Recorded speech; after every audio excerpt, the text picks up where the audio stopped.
Hey, everybody. Welcome back to Ignorant Bliss. And as you can see from the title of this episode, this one is about the new film Dungeons and Dragons Honor Among Thieves. Now, I think Dungeons and Dragons, if it isn't 50, is getting very close to being 50 years old, as it started in the 70s. For those who might be listening to this who don't know what Dungeons and Dragons are, it is a role playing game, tabletop role playing game. It is basically the one to start them all in terms of tabletop gaming. And it caused part of the whole satanic panic back in the late 70s, early 80s. They thought that was going to corrupt the children. It also has a famous Saturday morning cartoon that, if I remember correctly, came out on CBS that did not last long, but a lot of shows did not. They had a movie for Dungeons and Dragons around 20 years ago, maybe a little bit more. I think maybe it was 2001. The less said about that one, the better, because it was terrible. There's also plenty of video games, books, and of course, this is a game, a bajillion instructions and source books to play that game. This film works within the narrative world of Dungeons and Dragons. So it's not a movie about people playing the game. It stars Chris Pine as Edgin Darvis. He is a bard. That is a class of character within in the game. A quick note, like basically every RPG is based off of this. Comes from this, and you can say the biggest influence on creating this game would be Tolkien and his work, along with other fables and myths from Western Europe. But that being codified into Lord of the Rings, and then people made this game, add on a whole bunch of other things from like everywhere. But most games, this set the precedent. Other games followed it, even video games. Most games you still play video games are RPGs or anything with combat actually in some way still works upon dice rolls. That's how it decides upon you win or miss.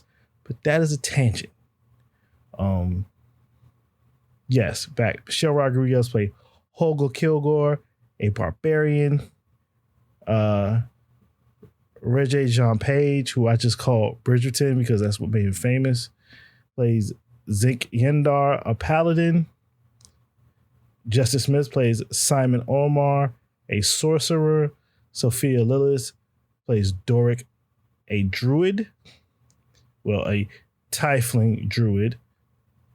Hugh Grant plays Forge Fitzwilliam, a rogue.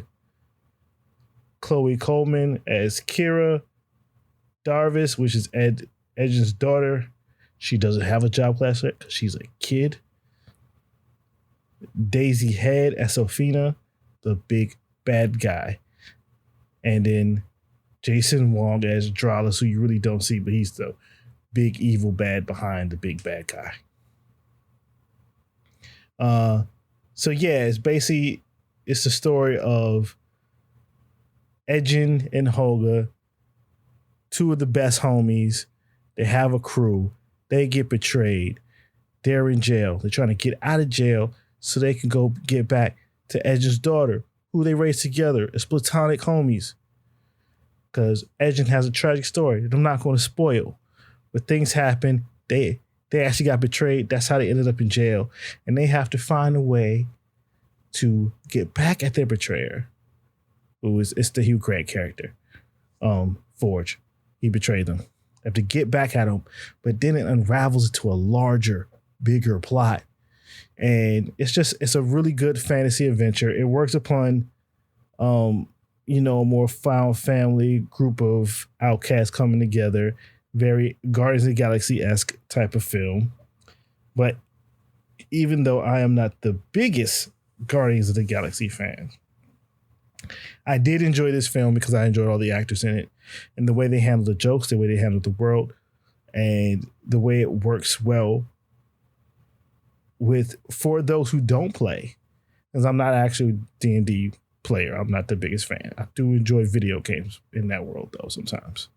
My favorite is the Capcom beat 'em ups from the 90s. Again, another digression. The costuming and the special effects and makeup to make all the different type of people and creatures and stuff, all of it looks really good. E1, a division of Hasbro, really did good with this one. Like, really knocked it out of the park. The adventure and the path at which they follow to obtain their goals is paced very well. It feels like an adventure. People come in and out, joining the party. I think it works well as a story. It also works well at gathering that feeling of playing a session of Dungeons and Dragons. It has enough winks, nods, straight up and overt things to Dungeons and Dragons. Dungeons and Dragons fans should be happy. And also, if you know nothing, it's still a good movie. It's funny. It has good action. It looks great. Worth all the time. I'm really surprised. I was going into the movie, thought it was going to be trash, because the last movie was trash. And if you go back, you watch the 80s cartoon, that also wasn't that good. Yeah.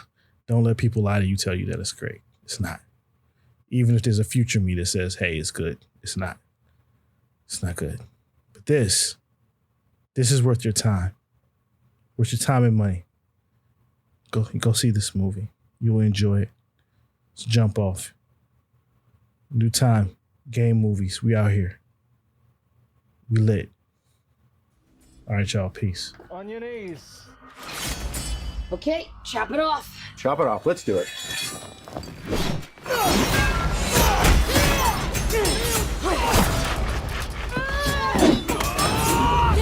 Oh, we got him now!